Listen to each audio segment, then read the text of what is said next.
Hello, and welcome to the latest episode of Have We Got Planning News for You, Series 18, rapidly approaching our 6th birthday. Thank you all for joining us, both the live viewers, YouTube, Spotify, Apple Podcasts. Can I please remind you, as I always do, to consider making a charity donation in lieu of a registration fee. We have a whole range of charities, too many to list, on our website, havewegotplanningNewsForYou.com, although feel free to choose one of your own if you prefer. Now, good to see the team here. Sasha, you're first up on my screen. I'll go to you first. How are you? I'm really well. I think we better add to our charities helping Spurs buy a goalkeeper. Yes. Wasn't it extraordinary? I mean, the poor guy, I think the entire stadium felt sorry for him, apart from obviously Arsenal fans and Chelsea fans. But poor guy, after 17 minutes, been taken off. And did you see the reaction of his manager? I know. I think even I had sympathy for him, I must say, poor soul. Yeah. Anyway, I'm in London. And it's lovely to be back after a week in Hampshire. I'm back in London and I am drinking Coke, Zero. And for the first time in my life, I actually understand the difference between Coke Zero and Diet Coke. Someone explained it to me. This is content that people really came here for, Sasha. Thea, how are you? Good, thanks, Charlie. Well, good. I just had to look on Google Maps to see where I actually am in the country, and I can confirm I'm near Hutton. I'm doing an inquiry down here for a couple of weeks, so I've spent all week thinking about battery energy storage systems. Very nice. There's a lovely pub called the Lee Arms that I go to with a couple of clients I regularly see, not too far away from there, LEY. So. If I make it out of my room, Charlie, any time this week or next, I'll take it. Yeah, lovely spot. Chris, very nice to see you. Hi, I'm in London. I've spent the whole week in London, although today I went to the Isle of Sheppey. And I tell you what, an uncanny resemblance to the south of France, that is. I honestly thought I was at Nippon. It's a lovely spot, the Isle of Sheppey, if you don't know it. Don't become a travel agent, mate. That's my advice to you. Yeah.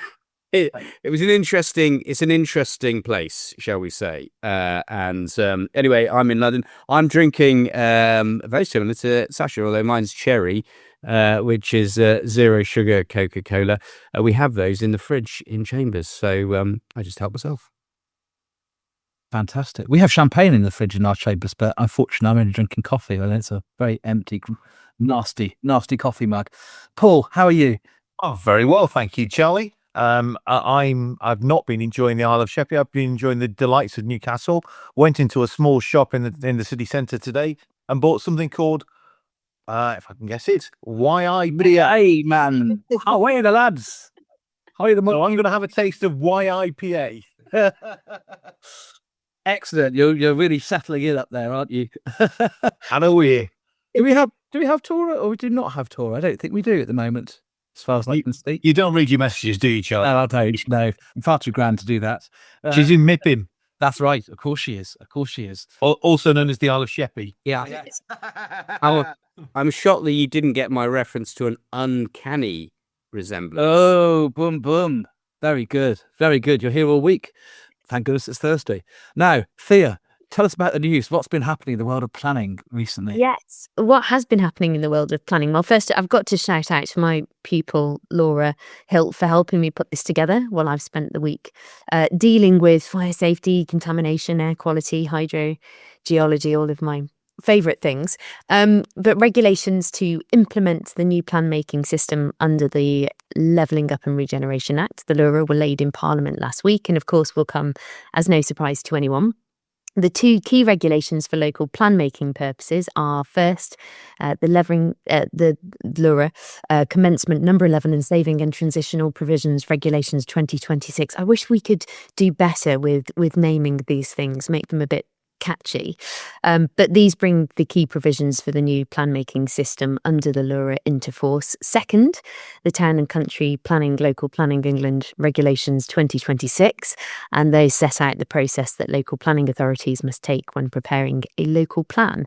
They revoke and supersede the equivalent 2012 regulations, and the changes to local plans will enter into force on the 25th of March. There is a really useful new local plan making system roadmap, which has been published by MHCLG, and that gives an overview of existing guidance and what upcoming further guidance can be expected, with lots of useful links, and is probably essential reading for anyone working in the area of local plans. The commencement regulations, they contain detailed transitional arrangements. The key points from that are any plan documents in effect before the 25th of March 2026 continue to have effect until a new local plan is adopted. Any plan documents currently under preparation under the old system must be submitted to the Secretary of State for examination by the 31st of December 2026, and most of the provisions under the 2012 regulations are saved for that purpose, with a key exception that the Secretary of State does have the power to direct a later date, though that shouldn't be relied upon, as the explanatory note makes clear that it's expected it would only be used in exceptional circumstances. As announced, the regulations remove the duty to cooperate, also for the current old system. The Planning and Infrastructure Act 2025 created the new system of spatial development strategies, and those SDSs will be used, of course, to distribute housing and other strategic needs for an area between local authorities. The intention is for the obligation to prepare an SDS to start in summer 26, and due to that, of course, the government has argued that there's no longer a need for the duty to cooperate in the new local plan system. The duty is removed, as we expected, for plans still going through the current system, as announced in his letter by Matthew Pennycook in November of last year. So that's the basis upon which plans currently in the system have been proceeding anyway, really. Maintaining effective cooperation is, of course, still required under the framework. The main benefit of the change is that if there are found to be issues with cooperation at the local plan examination stage, of course, those can be rectified at this stage rather than leading to the whole plan failure. Lastly, we're told there's more to come with announcements that further regulations on plan making data standards will be brought forward in the next weeks. Reaching net zero is the next item on my list, and that is said to be cheaper for the UK than one fossil fuel crisis. So the Climate Change Committee published its supplementary analysis of the 7th carbon budget yesterday. While there's much to unpack in that, a key finding which resonates particularly in the current global context is that reaching net zero by 2050 is cheaper for the UK than one single fossil fuel crisis. The report compares the energy price shock that followed Russia's invasion of Ukraine due to the heavy reliance on Russian fossil fuel with the cost of transition, and states that when considering costs to households, businesses and the exchequer, the total additional cost of a single fossil fuel shock of the 2022 magnitude is likely to be as large as the total net additional cost of meeting the balanced pathway across every year to 2050. This clear financial benefit, of course, comes on top of the human suffering avoided by reaching net zero, all the immense benefits of cheaper bills, cleaner air and healthier people. And that finding was matched, as it has been on so many occasions, with emphatic calls for the UK to double down on the needed massive upscale of renewables. The next item on the list is Rebecca Phillips. This week saw the good news that Rebecca Phillips has been permanently appointed as Chief Planning Inspector, so congratulations to her. She has held the role on an interim basis since March 25, and we were delighted to welcome her to our conference in December of last year, and hopefully we'll have her back again very soon to hear a little more from her and congratulate her in person on that new role. Finally, Charlie, you have asked a question of the government, which is due to be answered today, concerning what assessment has been made of the reasons for delays in planning court challenges pursuant to the 1990 Act, and what is to be done about that backlog. Has anyone thought about it? And Charlie, I'm going to pass back over to you to see if we've got an answer to that question yet. We don't yet. It's due for an answer today. They don't have to. There's no sort of sanction if they don't answer questions in time, but they usually do. So they're clearly scratching their head. Rather ironic that a question about delays in the planning court has a delayed answer, but there we go. Welcome to Great Britain. Thanks very much, Thea, for that. All very interesting stuff. The local plan regulation. Going to have to redo my standard opinion on what has to go in a local plan rather than being an SPD, etc., because it's all changed as far as I can see. Now, our French correspondent from Cannes has pre-recorded the next case, the first of two today from Wiltshire. So, Tora, over to you. Thank you so much. And hello from a slightly drizzly south of France. I'm out here mipping, but delighted to be presenting this case, which is a great victory for Chris of this parish. And it is Wiltshire Council and Secretary of State for Housing, Communities, Local Government. This was a challenge to the grant of consent for housing development at Old Sarum Airfield. Now, the airfield is designated as a conservation area, and it contains 3 Grade 2 star listed aircraft hangars, as well as other Grade 2 listed buildings. And Hangar 3, which is the easternmost hangar, its condition had deteriorated rapidly over many years, and it was on Historic England's Heritage at Risk register.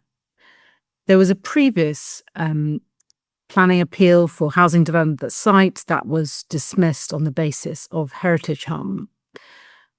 Part of the proposal for this new scheme included the restoration of Hangar 3, and Historic England had said that, yes, there would be heritage harm as a result of this new scheme, but it would be overcome or outweighed by the restoration of Hangar 3. So in 2024, the developer made a planning application, or in fact, they first made a listed building consent application for the restoration of Hangar 3, and that was granted subject to certain conditions. There was also, around the same time, a application for wider residential development of the site, and that was refused by the council, and it ended up at a 9-day public inquiry presided over by Inspector Fagan. And the council, part of their case was that the appellant ought not to be able to rely upon the restoration of Hangar 3 as part of the heritage benefits of its proposal due to deliberate neglect of the building. But the inspector found that there wasn't sufficient evidence for that. There wasn't evidence of deliberate neglect. And in fact, the rebuilding, the restoration was a material consideration of significant weight, and that those works would be cross-subsidised by the wider development. So that grant of the appeal was contained in a decision letter issued on the 9th of April 2025. And then some 8 days later, on the 17th of April, Hangar 3 caught fire together with some other buildings. And ultimately, the cause of the fire was undetermined. On the 5th of November 2025, the developer made an application to discharge a condition of the listed building consent, accompanied by a structural survey, which concluded that works required to the hangar were not significantly different from that which would have been required without the fire having taken place. But of course, the cost had increased. So the council challenged the grant of consent via the planning appeal decision on 2 grounds. The first was that the decision was made on the basis of an error of fact. And this related to the fact that, well, at the time of the appeal decision, the hangar was, of course, not subject to fire damage. It was soon thereafter, 8 days thereafter, subject to fire damage. And the argument appears to have been that in exceptional circumstances, the court can take into account evidence which was not available to the inspector at the time of the decision. And there had been a mistake of fact because very soon after the decision, the building had been subject to the fire damage. And so the decision under challenge was materially incorrect. So the court rejected that argument, possibly unsurprisingly, and accepted the argument of the Secretary of State and our very own Christian for the developer. And essentially it was that, in short, the subsequent event of the fire could not render what was a lawful decision unlawful. And the judgment goes through a number of cases relied upon by the claimant and found that none of them assisted. Ground 2 was that the fire was an example of significant injustice or unfairness, which was capable of vitiating the appeal decision. And the court found that, well, in circumstances where it's unknown what the cause of the fire was, there was no such injustice. The court couldn't reopen the decision. And in fact, it found that the planning permission itself required the restoration at the hangar, so through the listed building consent. And if the developer wanted to proceed with the development, they would have to restore the hangar, absent any application under Section 73 to vary the conditions. So there was this fear that the developer didn't want to restore the hangar, but that was unsupported by evidence. And overall, there was no injustice or unfairness which could vitiate the decision. And then finally, it's worth commenting that this was an unusual situation where the interested party was granted their costs of turning the claim. Usually, it's really the Secretary of State who would get their costs, and it's only if the IP adds something which wasn't addressed by the Secretary of State. Well, here that was the case because the claimant had called into question the good faith of the developer, first by assuming that it didn't want to restore the hangar, and two, intimating that the fire may have been started deliberately. And the judge commented that that was a factor, those sort of allegations or thinly veiled allegations was something which had influenced the judge who granted permission for the claim to proceed on the papers. And it was essentially for the interested party, as opposed to the Secretary of State, to respond to that. And the judge found that the interested party or the developer's evidence was ultimately essential to the judge's conclusion. So an unusual example of the interested party getting its costs of defending the action. So thank you. That is the Wiltshire Council case. Thank you very much, Tora. Enjoy cans if you're listening. Now, Sasha, you and I, when the word Greenwich comes up, I suspect we associate it with a bright start sometime around April, and then a very, very long run culminating in the finish in St James's Park, the London Marathon. But in fact, there's been a rather interesting appeal decision you're going to tell us about. Yeah, I also associate it with trying to avoid the twit in the mobile house. That was a joke, Chris.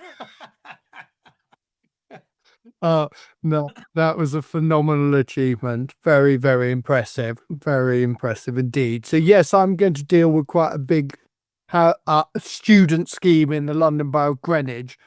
And the moral of the story is impact or affect the National Maritime Museum with great consideration, because West Ferry also was found to have an influence or an effect on the National Maritime Museum. So this was an appeal by Tribe Greenwich Quay Limited. The inspector is H. Porter. The decision is of the 26th of Feb. And as we can see, in essence, this was a very large proposal for buildings requiring student accommodation and principally and a bit of commercial floor space. The main issues in the scheme were the effect on character and appearance and on designated heritage assets. In relation to those two matters, the inspector did acknowledge some positive design elements and townscape harm, but, however, there was pretty significant criticism of the second building, which is 17-storey, and its east elevation, and it was found to rise sheer and unbroken on the axis of Crete Road, which was at the site, appearing unrelated to tall buildings clustered to the south, and quite a damning criticism, uncomfortably out of place. Furthermore, the north elevation was considered, again, uncomfortably heavy and overbearing. I like that concept that a building is uncomfortable. And it dominated also the more open and spacious character of the Dartford Creek. Therefore, the inspector did conclude harm, as you can imagine, with those kind of criticisms to townscape. And then, in addition to heritage harm, the inspector found less than substantial harm at the low end of the spectrum, but notwithstanding that, to of course, the Grade 1 listed National Maritime Museum and to the Greenwich Park Conservation Area and the Registered Park and Garden. In addition, the West Greenwich Conservation Area would be harmed by the Channel view. So we've got 2 conservation areas, a Grade 1 listed building and a Registered Park and Garden, all being the recipients of less than substantial harm. Additionally, the Grade 2 listed Samuel Pepys building and the Maritime Greenwich World Heritage Site. I remember taking the kids there on numerous occasions. And I'm sure, Charlie, good trip to book for you. Go to the National Maritime Museum, a cracking day out. But the inspector was, I'm turning into travel agent like Chris. But the inspector did take the view that would be harm, and in the internal balance, the inspector was not persuaded that alternatives had been explored enough. And noting the design evolution, it appeared to reflect incremental height reductions rather than general considerations of alternatives. So quite an important conclusion. The inspector then moved on to the public benefits in the light of a conclusion that there was harm to those heritage assets and townscape harm. Consideration of public benefits and the balance clearly accepted significant benefits from the provision of the student accommodation, which numbered in total 590 units, 35% affordable rooms, substantial housing shortfall in Greenwich, like most London boroughs, economic benefits, river wall public realm improvements and BNG. However, the clear conclusion was they did not outweigh the harm, notwithstanding the engagement of the tilted balance, but then disengaged. The inspector did find that the framework's policies relating, as we know, the footnote did provide a strong reason for refusing the development, and therefore overall the adverse impacts were stronger than the benefits. And even if he had gone on to consider the tilted balance, they would still significantly demonstrably outweigh the benefits. So unfortunately, I think it's one of those cases that the inspector just did not like the design, which happens. So the appeal was dismissed. Thank you, Charlie. Thanks very much. Yes, and if they don't like the design, there's not much you can do about it as an advocate, to be quite honest. Good. Well, the next case is Canterbury, a place called Littlebourne. And Chris, you're going to tell us about that. I am. I'm going to tell you about this case. It was done by Thea, and unsurprisingly, she won the case. It was for Gladman, and if we bring up the front page, we can see that the inspector was D. Hartley, and it was a proposal for 300 homes, so a pretty significant development, plus community hub, etc., etc. Now, I want to talk about the nature of this appeal more than some of the substance, because if we go to paragraph 2, what we see is a case management conference being conducted with the main parties on the 11th of November last year. This time, the council had failed to respond to the appellant's efforts to try and work together to complete a statement of common ground. Moreover, its claimed statement of case was essentially an attached transcript of the planning committee meeting, which led to the refusal of the outline planning permission. This did not constitute a detailed statement of case relating to the reasons for refusal of outline planning permission, and hence did not provide clarity. I mean, absolutely outrageous, frankly, in my opinion.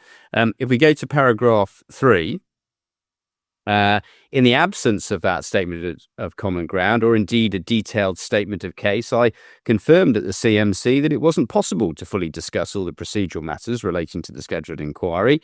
This included what proofs of evidence would be prepared, what witnesses would be needed to be called, or indeed how long would be needed for the inquiry. In that context, I indicated it'd be necessary to hold a further CMC the following week, and following the council's completion of the statement of common ground and statement of case. Canterbury, not doing very well at this stage, are we? Okay. Next, we have at paragraph 4, notwithstanding the above, and on the 12th of November, the council confirmed by email that following the consideration of a confidential report by the planning committee during the evening of the 11th of November, it had resolved not to defend any of its reasons for refusal. Consequently, the position of the appellant and the council are now in the same in terms of the appeal. Both consider it should, on balance, be accepted. And my point is this. It should stop there, shouldn't it? We shouldn't have a situation where we go on to have an inquiry several months later, in a situation where the council, A, didn't know what it was doing, B, I've got every sympathy with the officers, but I understand, it would obviously be a decision that was made by members. And the point is that this shouldn't end up in appeal at all. There needs to be a route by which councils who effectively decide not to proceed with an appeal can then proceed to grant planning permission, because all of this is unnecessary. And if that means that the appellants have booked, one of us, like Thea in this case, then the council should just simply have to pay for us for a 2-week inquiry once it's booked into our diary, and nothing else is then going to be booked in its place. All of this has to come to an end, particularly when PINs are under such pressure and when there is an absolute surplus of inquiries and, as we're all finding, enormous delays and even getting your start date letter because there's such an influx of appeals. That was my main concern about it. If we go to paragraph 11, what we see is that this site was in fact in the draft local plan. Surprise, surprise, it was in the draft local plan for, guess what, 300 homes as a mixed-use development. And so the council were effectively opposing their own proposal. And the inspector observed at paragraph 12 that, of course, the draft local plan had some way to go, and so he could only afford it limited weight in the decision making. And nonetheless, it's a material consideration. He says it's noteworthy, at the very least, that it will be necessary for the council to make provision for additional housing in the area up to 2040 to meet its current housing needs. In other words, you've got to meet this need. This is the site you've identified. Should never have got to appeal. I keep saying he for the inspector. I don't know, Thea, was this a male or if it wasn't that? But yeah, they didn't put their name, then how am I meant to know? If we go to the appearances, we can see that Thea acted successfully with her team there, and Jason was the planning consultant, Jason Tate, but a completely unnecessary appeal. I'll just say a couple of things. What I quite like about the local, because then you had to have a full debate for 2 days about 6 different issues that were at stake, including the chalk stream and the landscape. And the inspector deals with the landscape, and he deals with what my favourite character area, the North Kent fruit belt. One of my favourite conclusions is at paragraph 36, where the inspector says, in other words, the proposal would be seen against the backdrop of the existing development. Isn't that pretty much every site on the edge of settlements? Why do we have to have all this landscape evidence and say it offends a character area when it's just the field on the edge of town? I just don't get. You can see that I'm a bit annoyed by this. And the inspector rightly observes that the facilities were within 2 kilometres. But my concern is we're running into real problems with appeals right now. There are not enough inspectors to deal with the appeals, and appeals like this just shouldn't be happening. Well done, Thea. Thanks, Chris. One of the things I love about you, Chris, is you're always very shy about expressing your opinions, aren't you? How you were saying, I'm like, you often call me Mr. Switzerland. Indeed, absolutely. Now, back to Wiltshire for my case report. And it's a slightly different case than usual because it's a cost decision. It arose out of an inquiry appeal held by Inspector Dominic Young into Great Chew Construction's appeal against Wiltshire Council for a residential development in Corsham, a rather interesting place where the Cold War nuclear bunker was located. And should probably start recommissioning it, actually. But anyway, that's by the by. Anyway, the cost decision is rather interesting because the inspector awarded costs against a Rule 6 party in the circumstances where they were the only party actively defending the appeal, the council having conceded in the run-up to the inquiry. And the appellant sought a partial award of costs, principally on the basis that the Rule 6 party's evidence extended significantly beyond its statement of case. There was late evidence contained both in proofs and in documents submitted in only a few days before the inquiry. And the Appellant said that necessitated various people having to be called to give evidence on their side who wouldn't have had to have been called, and prolonged the inquiry. And therefore they sought a partial award of costs. And they got an award of costs pretty much on that basis. The inspector held in relation to heritage, he considered there had been a stark expansion of the case that had previously been set out in the Rule 6 party statement of case in their expert's proof. And the inspector went on to note that the Rule 6 party had said, and how often have we heard this, that the heritage witness had a professional obligation to consider all matters that she considered were relevant. And the inspector said, I disagree. As with all planning inquiry witnesses, she was first and foremost obliged to assist the inquiry, which by extension means adhering to the relevant inquiry procedure rules. I do not consider professional witnesses have some kind of carte blanche to suddenly explain their client's case. Moreover, should they decide to do so, I'm not persuaded that professional obligations can be used as a proverbial get-out-of-jail card. I therefore consider that the expansion of Rule 6's heritage case, sometimes referred to as case creep, contrary to its statement of case, was unreasonable. So that was essentially the main aspect of his finding in relation to heritage. There was then a question about mineral safeguarding, and the inspector in that context held that the various documents put forward by both the proof and other late evidence did introduce new evidence as opposed to simply responding to the appellant's evidence. And he went on to say the day before the inquiry, and knowing that the appellant had already applied for an award of costs, a 12-page critique of a particular document, a minerals note, was submitted the day before the inquiry. Undeniably late evidence, contained a range of substantive points. The Rule 6 party contended, again, how often have we heard this, that this late evidence was only submitted in response to what the appellant had provided. He said he found that unconvincing.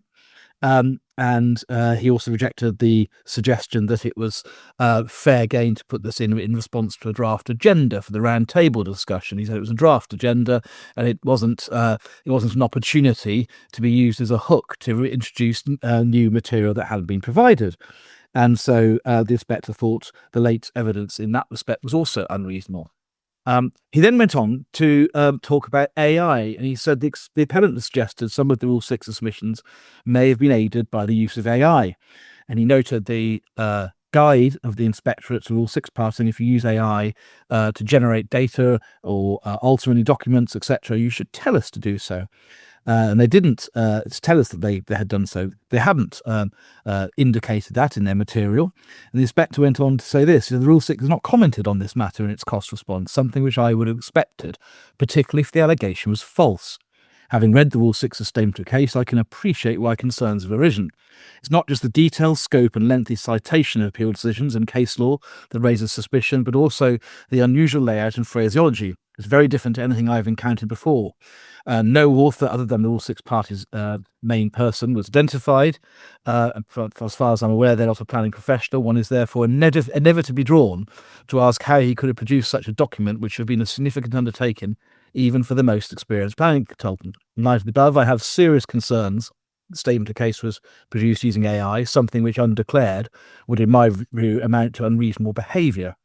And he then went on to give the Rule 6 party the benefit of the doubt in that case, and didn't award costs in relation to this, but a shot across the bows that a failure to declare use of AI may be unreasonable behaviour. So overall, the award seems quite orthodox, but two elements make it notable: a fairly firm 9 on expert scope creep. You can't rewrite the case at proof stage, and an early recognition of AI risks in planning procedure. It's essentially a textbook application of the cost guidance to Rule 6 party whose evidence went beyond its pleaded case, with an interesting aside about AI.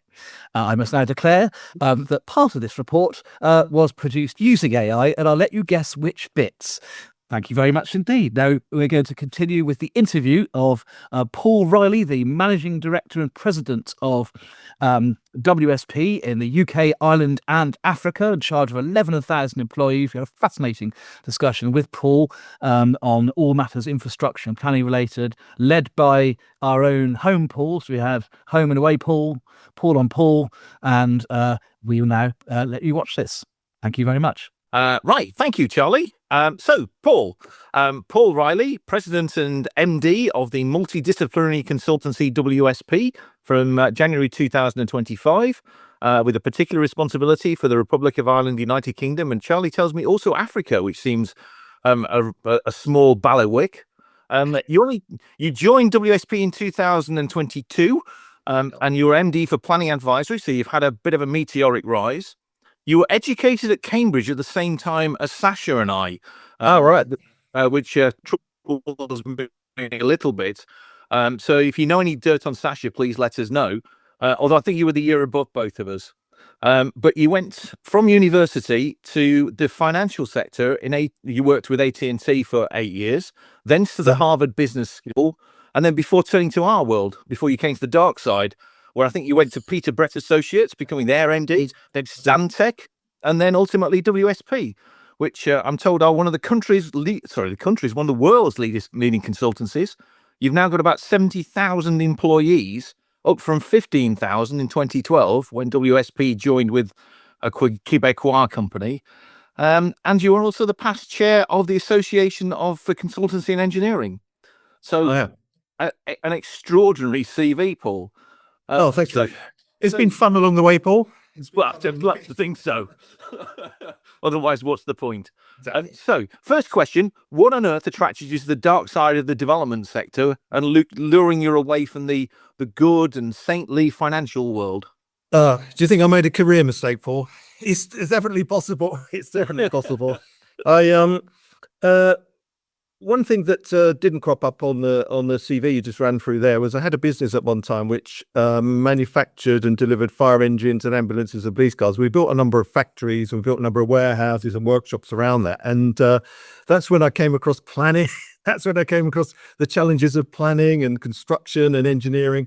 And I found it quite fascinating because my world at the time was very blue collar maintenance, out in the road, in the rain, fixing vehicles. And here are all these sort of lovely dressed, well-spoken people who seem to exist in a very sort of nice, hermetically sealed, clean environment. I thought, well, actually, I think I could do a bit of that. And so, as you said, I joined Peter Brett Associates originally as a non-exec, and I was fascinated by the industry. And I think what really hooked me was the quality of the people, Paul. I mean, this is brilliant people in this sector, not only super smart, but actually people who care about the community, care about society, and actually care about each other. And the passion in Peter Brett's for developing young talent, bringing them out of university, putting them through their charters, through their RTPI qualifications, that's something that really stayed with me. And so I've sort of stuck with the industry, and it's been very kind to me back.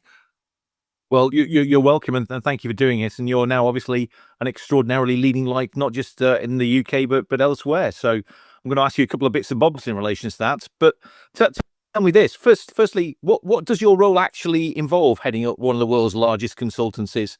And is this what you wanted to do when you grew up? Well, it's a very good question. What do I do all day? When I went to university, I wanted to be a physicist. So I wanted to be James Clerk Maxwell, who discovered the speed of light and all this sort of thing. And when I got there, I realized pretty much everybody at university was cleverer than me. So I was going to have to do something else for a living. And, I've ended up doing this. And I wonder sometimes, how did I get here? And I think it's not because I'm super clever or technically brilliant or anything like that. It's really not. But I've always had a desire to get things done. Get things done, get things built, make things happen. And I suppose people trust me. After a few years, if you don't mess up, Paul, I suppose they trust you to bring that kind of getting things done attitude to your work. And my number one job every day is just to make sure people are safe and well, they're enjoying what they're doing. If we look after our people, and I'm not responsible for all 75,000. I'm only responsible for the 11,500 here in the UK and Ireland. But if I work hard, and I've got a really good team. If we work hard to look after our people, keep them safe and well, keep them enjoying what they're doing, then they're going to look after our clients, right? They're going to look after our clients, and they're going to want to stay with us. So, my job pretty simple, really. Keep everybody who works at WSP, all of our sort of super clever people, keep them happy, keep them focused, keep them motivated to want to come in every day. Or stay at home every day. That's what people do.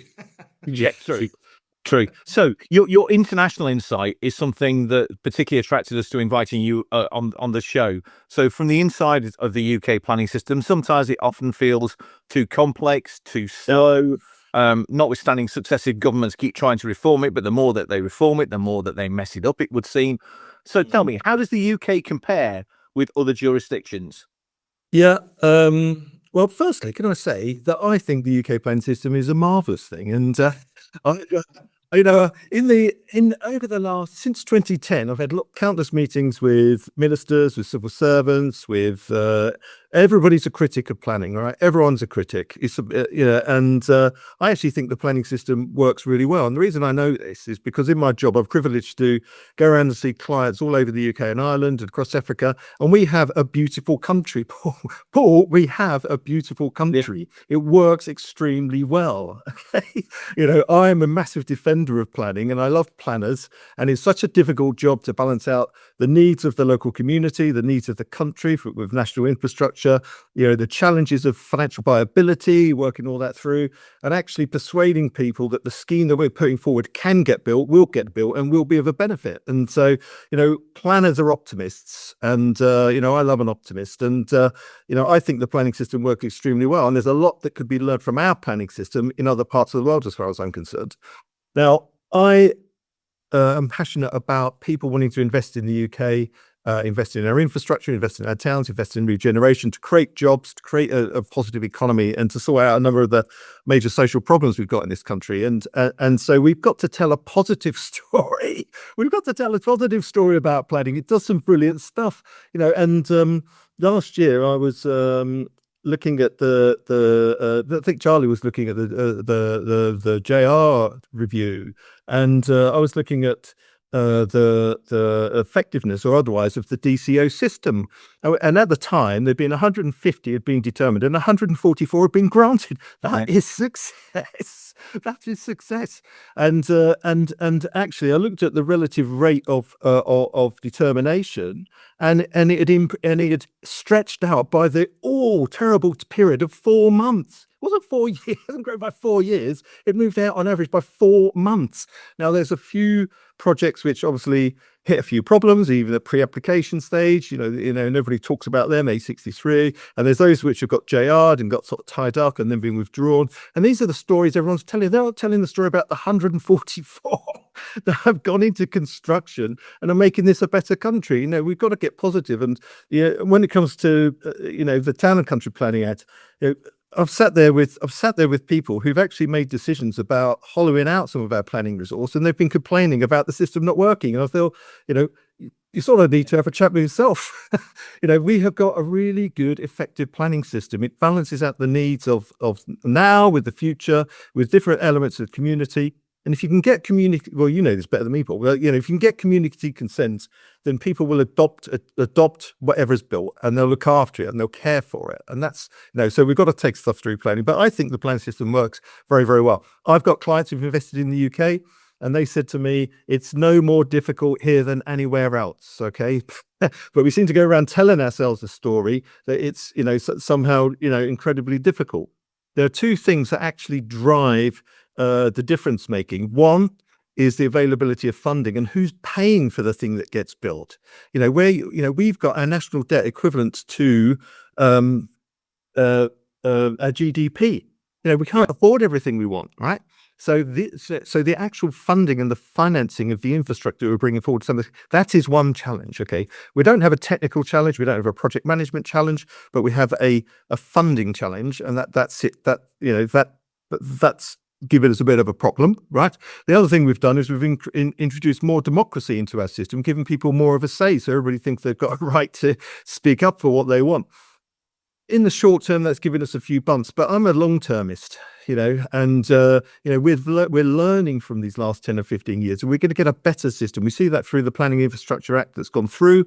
We'll see it through more changes. But the other thing that drives me crazy, we've got so many tools in the planning toolbox already, and everyone wants more change. Why don't we use DevCos? Why don't we use LDOs? Why don't we use SDOs? They're there. Reach out, use a bit of imagination, and and let's use the tools we've got. A planning system very, very good, and it stands international comparison. Well, I love the positivity. The positivity is great. And obviously we have a rather limited perspective because we're operating in just one system. I was going to ask you next about an infrastructure system that was so broken that even government asked Charlie to help. So put that to one side. What's the big thing that when you're talking to international investors, they do say is something that the UK planning system could change in terms of the delivery of infrastructure? Yeah, well, I suppose if I had a magic wand, what would I change? I would wave away our national debt. Here's £2.5 trillion, Paul. We're no longer constrained financially, and the government can catalyze a lot of infrastructure. Yep. Government can catalyze. The government can catalyze a lot of the necessary infrastructure we need. It's easy to say government should do this, government should do that, but we've got a good system. We just need to line up to it. And when people were complaining about some of the delays, it's because we've adopted this defensive crouch. We've adopted a defensive crouch around what we're trying to achieve, because we're not telling the story. Why are we building this reservoir? Why are we connecting up our grid differently? We've got to get that story out, tell that story better, and engage with people better. Because I've been at lots of consultations where people are angry because they're losing their dog walking rights or whatever, or their access rights. But when you explain to them the benefit, it's going to benefit their children, their community, their society, their village, their town, create jobs, create skills, clean the air, they come on board. They come on board with you. So, I think it's, there's lots of little things we can do, but, I think we've got to help ourselves, Paul, at the end of the day. So, right. Okay. Let's pick up that positivity. And we can see change in terms of people's attitudes to things like wind turbines. But let's pick up the positivity. So WSP are very much at the forefront of sort of technological innovative projects. So they've been appointed as technical advice to the UK government for the use of hydrogen in transportation. But there's also, I think WSP were involved in the East London carbon capture facility at Belvedere. So tell me this. Project I know well, actually. Yep. Well, tell me this then. How do we sell this to our international partners that this is the place to invest in? How do we show that when the US or other places are going more retrograde in relation to carbon issues, how do we say the UK should be at the forefront of this? By having a stable policy context, keeping our national planning statements up to date, keeping them relevant, and holding the line. I can remember conversations about people abandoning infrastructure investments in the UK when Joe Biden was bringing out the Inflation Reduction Act, and people were going to go over to the US and they're going to invest there. Well, I think they've all come back because there isn't that stable policy context. So, the NISTA has come in, taken over from the John Armitt's James's National Infrastructure Commission. NISTA's come in. NISTA has a role to play in providing a stable pipeline of opportunities. 700 billion has come out, but we need to know that the government is going to line up behind that. That the government is going to ensure that is delivered. A stable policy context and a stable trading environment. Paul, I sometimes feel like I live in two worlds. I live in the world of when I come to work, I meet, got brilliant people at WSP, positive, energetic, optimistic, doing amazing work. And we've got the lowest staff turnover we've ever had. It's under 8%. It's unbelievable. We've got a brilliant bunch of people. They're happy, positive, enjoying what they're doing. I go to see our clients. They're investing hundreds of millions and billions of pounds in their major schemes up and down the country. I go home feeling super positive about the world I'm living in. And I turn on the news, I feel like Armageddon's around the corner. Because the negativity that comes out from people, but actually the real world is a positive, exciting, interesting place, and we need to keep telling everybody this and getting the message out. So Paul, I've read a great deal in relation to you before this interview. The one quote that no, I've enjoyed it. It shows Shows your path's been that way. Mine's flatlined. But one thing that struck me, last June, you were interviewed in the New Civil Engineer, and you said that we've got a lot of social problems in this country. According to the NSPCC, we've got 4.5 million children living in poverty, 1.3 million on the social housing waiting list. According to Shelter, 300,000 people are homeless in England. A good proportion of which are children, about half. He then says, none of this is easy to fix when the GDP is equivalent to our national debt. But then you say this, so we've got to get everybody behind delivering more infrastructure, getting construction moving, getting housing delivery moving, and the planning and infrastructure bill can massively help with that. How do we tell that message, that hugely positive and economically sound message, to the people that turn up at the back of our inquiries going, well, I want to keep my field? How do we do that? Well, we've got to engage early. I know that the statutory consultations has been reduced, but a good promoter, a good developer will engage early and get the local community on board for their LPA and let them tell the story. They're trusted, okay? They are still trusted, and people like us, we are trusted. Second in trust behind nurses, and I've concede that to them every day of the week, right?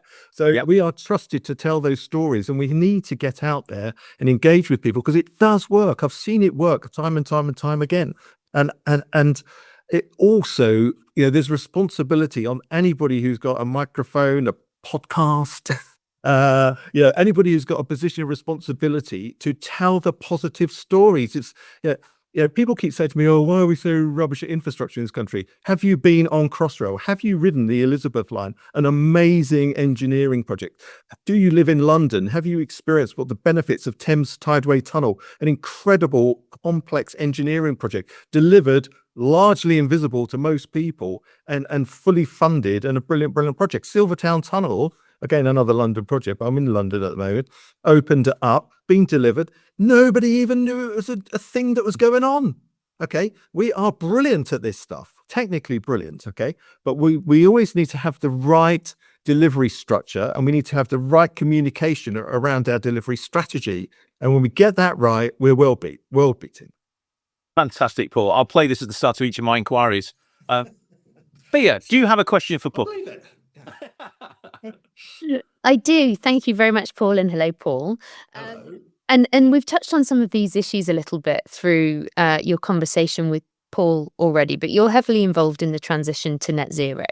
Yep. I'm starting a 2-week inquiry today in respect of a battery energy storage system.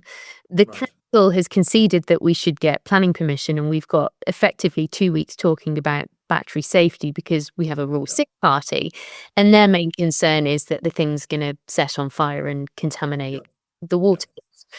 How do we bring members of the public along with the need for this infrastructure and change public perceptions so that we don't spend all this time delaying really needed projects and make that transition as quickly as we can? Yeah, okay. So it's not an unusual situation really, though, is it? Because, when we're wanting to build new reservoirs, not everybody's on board with that. If we're wanting to change a planning permission of a place and make it a migrant hostel in the middle of a community, people sort of kicking off about that. Lots of people don't want stuff in their communities because they're afraid of the change and they're afraid of the consequences, and they're a little bit afraid of the unknown. But I think battery energy storage is a really good example of a small number of quite photogenic incidents taking place, and then getting into everybody's imagination about what would it mean if that happened to them in their community, and it's not an unreasonable concern to want to explore that and to understand that better. So there's sort of few things that I would I don't know the situation, and I don't know the project, but the site of our developments is so critically important, and helping developers and promoters get the right site in the first place is really, really important. And we've got to spend more time making sure we get that bit right. Secondly, I think you said the local authorities on board, we've got to use their channels. We've got to use their capability to get that story out and say how important it is in terms of providing grid resilience as we bring more intermittent sources of power onto our grid. We need more ability to balance the load in certain regions. So bringing this asset on board is actually important for people's energy stability in that region. But also, if people want to explore these issues, I think as developers and promoters, we've got to be open to that, and we've got to find, we should use these examples over these 2 weeks to make sure that we're able to better hone our arguments for the next one and the next one and the next one after that, and become ever more efficient about delivering these assets. You're going to have the same thing on hydrogen.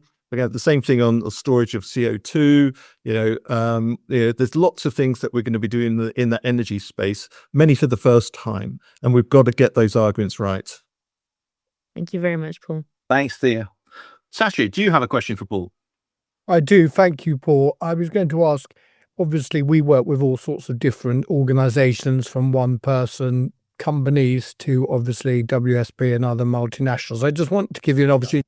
Why, in your view, does the multidisciplinary model work? Yeah. Well, for me, if you, I worked at Peter Brett's. We were quite small. Worked at WSP. We were quite big. I've got friends who work in quite small consultancies doing specialist regeneration or stakeholder engagement, specialist planning. So, I'm not trying to persuade anybody. I can only give my experience, Sasha. Right. So, and my experience is that when we are standing ourselves up on major problems like major regeneration sites, or a major rewiring of the country with great grid, or major new runway and airfield, these big projects need a multidisciplinary approach. You can't just turn up as a structural engineer. You need that multidisciplinary thinking, because you need people who can see the whole project. The planners have got to understand the environmental issues. The planners in the environmental issues have got to understand the engineering issues. Yeah, the operator has to be brought into it. And I'll give you a very simple example. Maybe I'm not making myself very clear, but if we're going to put up a 90-story building in the centre of London, then we're going to need structural engineers, we're going to need MEP engineers, we're going to need facade designers, we're going to need heating and cooling experts, we're going to need vertical transportation, because we're not selling a service, we're building a building. Our promise is not to sell you a service, it's to help you build that building.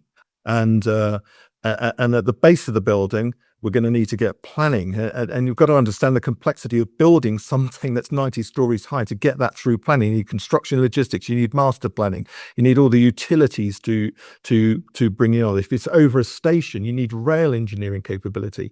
So there's no way you can approach any of these problems as a single technical skill. Now, what we find when we rotate our graduates around or we move people around, they become stronger engineers because they can empathize with the other disciplines and they can anticipate the problems of collaborating across those other disciplines. And also, if they see the entire project lifecycle, become better advisors to the client as well, because they can anticipate what's going to come down the line later on through the project. Thank you. Thanks, Ash. Charlie's put a message in the chat to say that he's got to run off to go and vote on something in his fantasy world with his fantasy background behind him. So just to assist Charlie as well, and I think Sasha and Thea might have to drop off the call. But Charlie, do you have a meaningful question for Paul? Yes, it's the strike off of Paul Tucker, number yen field, that's currently being promoted. No, so Paul, I'd like to ask about special development orders. Till recently, perhaps the dark horse of infrastructure planning. And it's a matter of record that the Universal Studios theme park, Europe's largest theme park to be, was recently consented through that mechanism without a public inquiry, without a DCO examination, with no local plan allocation. And I understand the JR period for that has now passed. Is there a lesson learned there? Is it a mechanism that the government should be looking at? And that's my call to vote. Is there a mechanism the government should be looking at as a means of delivering more large projects through the SDO process? No, it certainly has to be considered, Charlie, doesn't it? It certainly has to be considered. And, a few government, I can't remember now how many governments ago, but a few governments ago, there was a Prime Minister's delivery unit, and the delivery unit was taking responsibility for improving our education system and the NHS and a few other things. But given the criticality of us upgrading our power infrastructure and some of the challenges that we've got across the water sector and some of the challenges that we're now going to start seeing in the defence sector, I think there probably is a good reason for somebody to go away and think about, could we have an infrastructure accelerated unit? Now, you're going to get me in trouble because I'm going to have people say, well, that's going to reduce the complexity, it's going to reduce consultancy. But, for me, Charlie, most important thing is that we get confidence into our infrastructure delivery, and that confidence will create more opportunities for people across the market. So I think I'd be in favour of it, yeah. Fantastic. SDO delivery unit. You heard it here first. I need to go and to strike off Paul through primary legislation. That is Paul Tucker, not you, Paul. Okay. Back before the end of the interview. Thank you so much for such an illuminating discussion. I might Only later, Charlie, for the rest of the abuse. Thanks for the invitation. Chris, do you have a question for Paul? I do, Paul. Thanks very much for joining us. I know John Armour, actually. We bought his house. He's a very, very able engineer, isn't he? And He is. going until the age of 79 in charge of the Infrastructure Commission, which is extraordinary. I want to give up before I get to 79, I think. My question is simple, and it does sort of touch on what Sir John was involved in. Has the privatisation of our infrastructure, like our water industry and our rail industry, been a success, or should we now nationalise it? Thank you for that question. Time limit of 2 minutes, by the way, Paul. Well, okay. All right. So one of the challenges that we've definitely got in our industry is it's become overly fragmented. Okay. And one of the things that happened, I was actually involved, I don't know if I look this old, but I am this old. I was actually involved in the privatization of the rail industry way back when, and that became overly fragmented with the division between rail operating companies and the rolling stock, and the rolling stock split between 3 different companies and full one for freight, and I think we've got an obsession in this country, whether it's private or public, and I don't think it's private good, public bad, or vice versa. I think we've got an obsession in this country with over fragmenting everything we do and over making everything overly complex. So that would be one challenge I'd put into that. The second challenge I'd put into it is the way I look at everything that we're doing is I look at, do we have technical capability? Do we have a social mandate? And then do we have funding? Okay. And if the price of funding in certain infrastructure markets is prohibitive, or if the financing is dried up, then government has to step in, because clean water is a right for everybody. Clean air is a right for everybody. We cannot have mobility poverty. We cannot have mobility poverty, Chris. So we need infrastructure that connects people, connects places, powers our economy and allows people to, express themselves individually in the way that we need, as well as providing those essential public services. I would never really want to see the privatization of the NHS. I think it's a wonderful, wonderful thing, and relied on by so many people. Members of my family, and I'm sure members of everybody's family here. But there are places where private capital can do some good. So I don't think it's one's good and the other's bad. But I do think that you've got to be thoughtful about where the risk transfer is. The only other mark I'd make to that is around regulation. And sometimes I've looked at the challenges facing our regulators, and I think, how do they do it? How do they do these jobs? Because on the one hand, they're expected to partner with industry and help drive economic growth and environmental health, and then on the other hand, they're given these safeguarding of the status quo roles as well. So they're sort of torn between two masters, and I think a bit of clarity from some of the regulators around what we expect of them would probably help here too. Yeah, that's really, really helpful. Thank you very much. I mean, I think the water industry, has failed, hasn't it? Let's be honest. The investment isn't there. Other sectors, the jury's out, but water is failing, isn't it? There's a lot. Well, I think there were 400,000 suit spills last year. So this clearly under capacity in that space, and that's something it's not going to take one cycle to get through that, because it's going to take 3 at least. We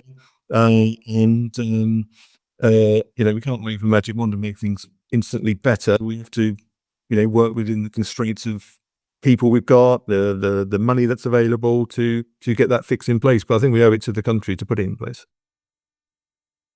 Thank you, Chris. And we saved the best till last. Tora, do you have a question for Paul? Thanks, Paul. Paul, thank you so much. It's so refreshing to hear someone so enthusiastic about the UK planning system. Really is wonderful. And I'm interested in that international experience you have as in your position. I mean, is there something that you think that we in the UK could learn from other countries? And equally, is there something in particular that we do very well that we have to teach the world? Yeah. Well, we're not arrogant enough to teach the world anything, are we? But we do have first class engineering capabilities, first class planning capabilities, first class science capabilities, first class geotechnical engineers in this country with brilliant university system that trains people up fabulously. So when I travel around the world, I'm always meeting British and Irish engineers and scientists all over the world. So we've got the expertise nailed. I think that's clear, right?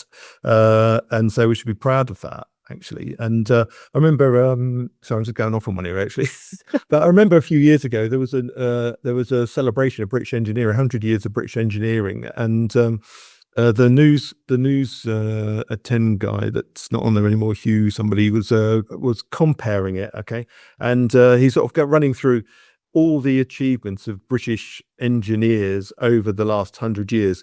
And he got through about 60. He said, I can't believe this. I never knew these were all British projects. That's unbelievable. Somebody should tell the world. Yeah. So, I think technically we've got it nailed, right? So then the second thing is, have we got social consent for what we want to do? Well, that's what we're talking about today. I think there are areas for improvement, but by and large, I think we just need to stand up and have a positive stance and not be in a defensive crouch all the time. And then the third thing, which is where I think we actually let ourselves down, is around the long-term funding and long-term financing of some of this critical infrastructure. And we've got to be braver as a country, and we've got to be a bit more creative as an industry in supporting the flow of funds into this infrastructure sector. We're good at it. We can get it done. And what we need to do is tell the story better and attract more private sector investment into this country. The Canadians do extremely well. Long-term funds from Canadian pension industry. The Australians do it pretty well. And so, what can we learn from that? And why are we not as good at that as anybody else? Because if we were, we wouldn't be in this situation. Thank you, Tora. And Paul, thank you. That has been a genuinely inspirational conversation. Thank you so much. And I love the fact that I'm now walking away from the interview feeling so much better. I think Charlie may be back from voting on the parish council bin collections. Bad news for you, Mr. Tucker. Bad news. It's not looking good, I'm afraid to say. The numbers are not looking good. So this will be my last show. Thank you very much to everyone. Thank you very much, Paul. I was on a parish council, Paul, and I loved it. It was great fun. 4 years. Thank you, Paul. Thank you so much, Paul. Really insightful. Hugely welcome. Thank you. Thank you. Bye.